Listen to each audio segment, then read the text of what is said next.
Hello students. तो हम अब हमारे अगले topic body fluids and circulation के अगले टॉपिक सर्कुलेटरी पाथवेज़ के बारे में डिस्कस करेंगे।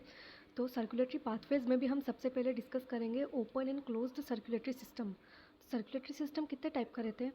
सर्कुलेटरी सिस्टम जो रहते हैं वो दो टाइप के रहते हैं, open circulatory system and closed circulatory system. अब हम सबसे पहले बात करते हैं ओपन सर्कुलेटरी सिस्टम के बारे में। तो ओपन सर्कुलेटरी सिस्टम में ब्लड जो रहता है वो हार्ट के द्वारा पंप किया जाता है।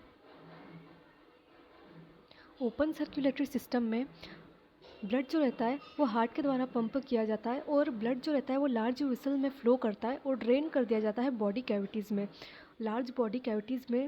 और बॉडी में जो कैविटीज़ प्रेजेंट रहती है उसका नाम है साइनसेस। बॉडी कैविटीज़ को क्या कहते हैं? साइनसेस। तो ब्लड जो रहता है वो हार्ट के द्वारा पंप किया जाता है, लार्ज वेसल्स में ब्लड जो रहता है फ्लो करता है और बॉडी कैविटी में ड्रेन कर दिया जाता है, जिसको हम कहते हैं साइनसेस। बॉडी कैविटीज़ को क्या कहते हैं? हम साइनसेस। अब ओपन सर्कुलेटरी सिस्टम के एग्जांपल है आर्थ्रोपोड्स एंड मॉलस्क्स।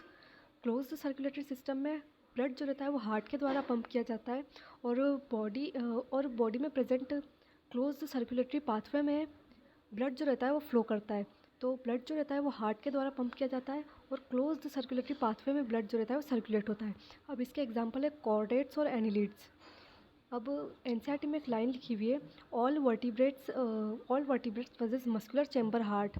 सभी वर्टिब्रेट्स में मस्कुलर चैम्बर्ड हार्ट जो रहता है वो प्रेजेंट रहता है। इसके अलावा एक और बात लिखी हुई है एनसीईआरटी में कि जो क्लोज्ड सर्कुलेटरी सिस्टम रहता है वो ज़्यादा एडवांटेजेस रहता है as compare to open circulatory system.